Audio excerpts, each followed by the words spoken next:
Happy Easter sa lahat, guys. Ayan, dahil malapit ng Easter, Wow! gumawa tayo ng cookies. So, napaka-easy lang nito, guys. So, ganito ko lang in-start. Nag-add lang tayo ng 1 cup butter, yung eggs at yung sugar. Siyempre, ibibit natin hanggang creamy. And then, nag-add tayo ng vanilla extract. And then, gather lang lahat na dried ingredients. So, napakadali lang, guys. At ayan, i-add na natin yung dried ingredients sa wet ingredients. So, ayan guys, dahan-dahanin natin ito.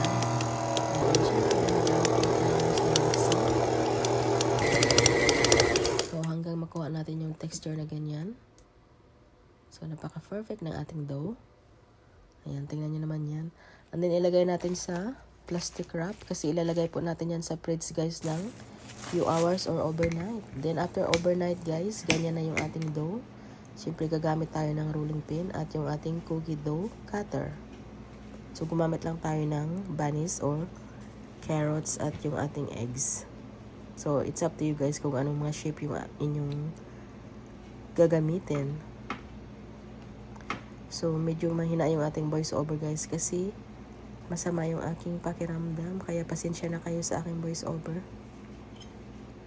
So, ayan yung carrots. Siyempre, gumamit tayo ng spatula guys para hindi masira yung ating mga shape ng mga rabbit at ating carrots.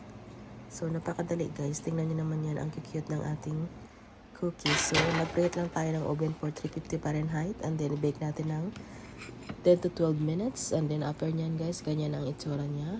So, ready to frosting na. So, ito lang pala yung aking ginamit ng pang-frosting guys. Siyempre, nag-add lang tayo ng color na gusto natin. And then, start na tayo mag-decorate ng ating cookies. So, tingnan nyo naman tong carrots na pa-cute. Ayan. Siyempre, gumamit lang tayo ng piping bag dyan, guys. At yung, naggamit pa ako ng gloves dyan para in case na. At ayan, siyempre yung sa ating leaves pala, guys, is ang piping na leaves din yung aking ginamit dyan. Ayan. So, nasa inyo, guys, kung ano yung gagamitin nyo. Sa akin kasi ano lang yan.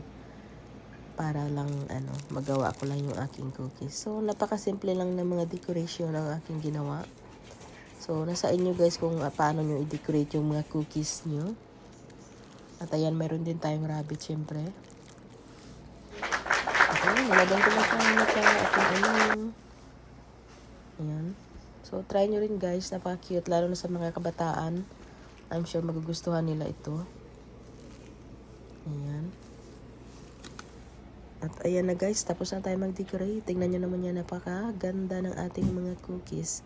Parang hindi mo nakakainin. Ang cute. At ayan, nilagay ko rin sa basket. Thank you guys for watching. Bye!